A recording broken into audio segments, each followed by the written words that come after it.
back to Typecast Heroes, where we believe typology can save the world. I'm Amanda Fogelson. And I'm Jessie Miller, and today we are talking about introverted feeling as it presents in the inferior position. So that would be for the INTPs and ISTPs. Thank you. The INTPs and the ISTPs. So we are going to be talking about these sort of behaviors that you can associate with the inferior function. Now, something to keep in mind is that Carl Jung referred to an ideal average of type behaviors. So obviously all of these behaviors are not going to cover the whole gamut of a person. And it is also important to remember that if you are young, so under 20 or early 20s, or if you are somebody who's crossing the middle of your life, so 40s, 50s, these behaviors either may be something you haven't yet seen, or they could have been something from your past. But it is very crucial to remember that you don't change type, your type evolves. And eventually you can get to that level where you are beyond type, but that's a story for another day.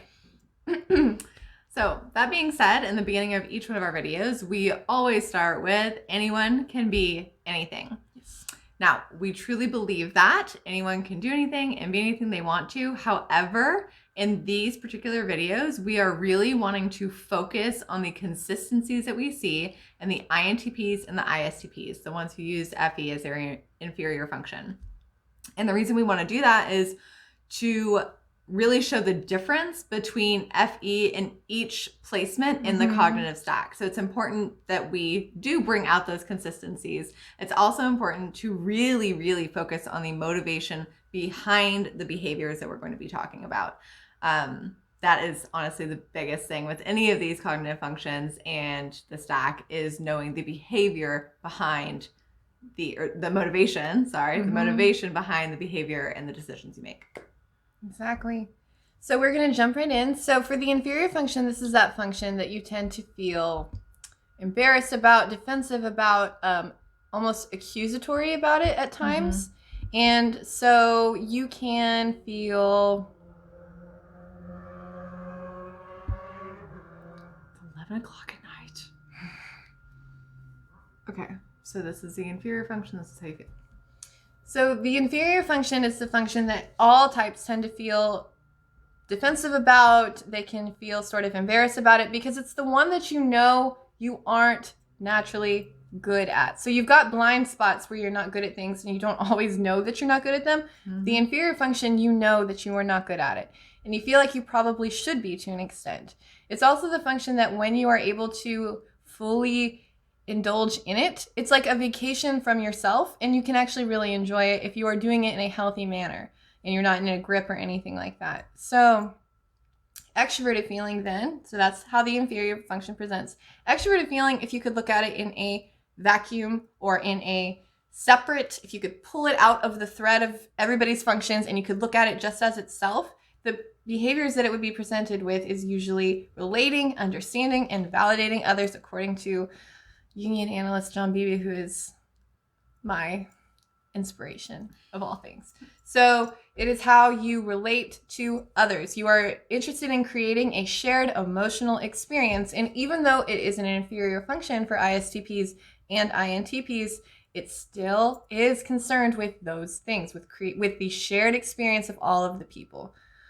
So some of the behavioral tendencies then for an ISTP and INTP is because their extroverted feeling, the emotional range, particularly if they're young or if they haven't taken a lot of time to develop it, it's not as varied or as nuanced as it would be in the hero or parent position, and they aren't as well versed as it even as a child function would be. So for the ENTPs and the ESTPs.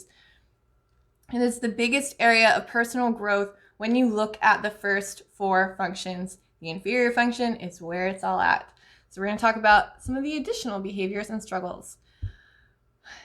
Sometimes it can be accusatory. So I see this a lot with particularly young INTPs who will say, I don't care what anybody thinks about me. I don't need any validation. I don't care about others. I'm not interested in them. Or they can be really defensive. Introverted thinking is where it's at. If you are an extroverted feeler, you are so stupid. Like introverted thinking all day long. So both of those behaviors are really defensive behaviors because the INTP and the ISTP know that deep down, they really want to indulge in these behaviors, but they don't quite know how. And if you're fighting me on this, if you're watching and you're fighting me on this, it's probably your inferior function. probably want to check in with yourself before you fight. But I know how TI is, so I do what you got to do, man. Do what you got to do there. Sometimes it can also lead to a sort of sense of self-consciousness, or if you're embarrassed. So like an ISTP or an INTP, if they have somebody show up unexpectedly, they can feel a lot of anxiety because that extroverted feeling process, they don't know what to do. This is not a situation where they understand what is socially acceptable. Or if they have to go out into an experience where they're not used to the social norms, or they haven't crowdsourced enough data, that can also be incredibly stressful for them because they're afraid that they're going to make a mistake because they don't know how to act appropriately. Because one of the big things with extroverted feeling is that it is very concerned with and very conscious of what are the appropriate reactions, appropriate emotional responses in certain situations. They can be sometimes subject to emotional outbursts for the same reason, because they are looking at everybody and they are looking at all of their emotional responses, and they're like, we covered this in the FE versus FI video, but FE is very concerned with what emotions look like in other people. So it's like, that is mad, that's frustrated, that's confused, that's happy, you know, when you're in elementary school and you're pointing at pictures and you're pointing out the emotions. But for the INTP and the ISTP, their vocabulary for those things, their understanding of those things is probably a lot smaller. Now, this is something that they can develop. I'm just talking about tendencies. It is a lot smaller, so they have a smaller range of emotions to choose from. So they will have, I'm feeling angry. I see that person is angry. I'm going to emulate that action, and I'm going to show I'm angry this way. And they are very limited in what emotions they show, but they can appear almost as overly emotional because it's like they overdo it. They're not quite sure. They have an idea of how the emotions are supposed to be presented, but they're not quite sure to the extent. And so it can be... So you could be just like a little frustrated, but appear like real frustrated, like raging out. Or you could be like super raging out and appear just like slightly frustrated and no one would even notice. And it is unique to the user, because ISTPs and INTPs both get the reputation that they're not emotional at all. But it's just when they are, first off, keep in mind their age. And second off, when they engage in emotion, how are they engaging? And that's something to keep in mind when you look at them. So those are some of the struggles with the inferior extroverted feeling. But there can be good things too.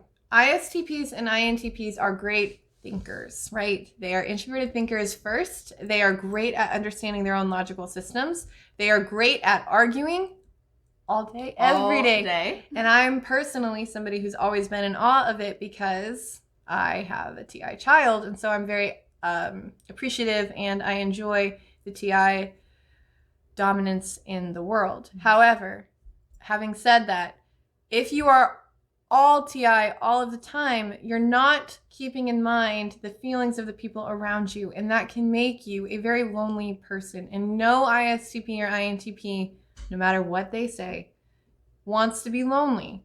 They don't. And so if they aren't building up that inferior function, that can isolate them. They can isolate themselves through that process. They can also be really loving and really good listeners to emotional conversations because their extroverted feeling is kind of fascinated a little bit with the feelings and values of others. They can also be very loving. They can say like, I love you. And I know that this love is real because their inferior function is limited in range. So when they feel an emotion, it probably feels very intense to them. And so that is something that can be really positive as well if you were lucky enough to have an INTP or ISTP love you and show you that they love you by sharing all of their thoughts and their time and their care.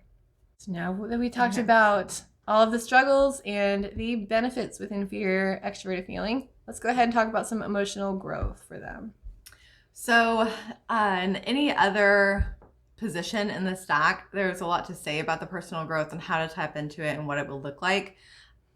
However, when we're speaking about the inferior function already, that's actually where most of your personal growth already is. So the number one thing, if you haven't already, the number one thing that I would suggest is to actually just lean into your extroverted feeling just to start with it. Like just start, just lean in, put your toe in, try it out. And I would encourage you to see it as a very positive thing. And so when you're leaning into it, it's not like you're going through this super negative, like just trying to keep your head above water type of situation. Like lean into it and know that it's going to make you a more balanced person, and thus hopefully a better friend, a better partner, and a little bit more relatable to those around you. Again, one of the stereotypes that we see all over the internet is that INTPs and ISTPs are robotic, and you guys aren't, and we know that, and we can explain why, but a lot of people around you who may not know your functions as in depth as we do won't see that. They won't be able to see that and to understand that, which is why we preach so hard here that language is everything. That's what we're trying to do here. So that being said, just recognize that those around you might not see how much you care in the way that you are presenting yourself. So still be unapologetically you, still be who you are, and still be true to yourself. However, just be aware of those around you and that maybe they might need a little bit more than what you're giving them in terms of an emotional relationship. Because being a human is hard. And hopefully this makes it just a little bit easier. And that's all we have for you today. This is just a quick little video about all of the functions and all of the placements. Thank you for watching. And like, comment, subscribe, and share your little heart away. We really appreciate it. So we are on Facebook, Instagram, Reddit, and Discord, and obviously YouTube. If you guys wouldn't mind. Also, if you're new to our channel, we are Amanda and Jesse, Typecast Heroes.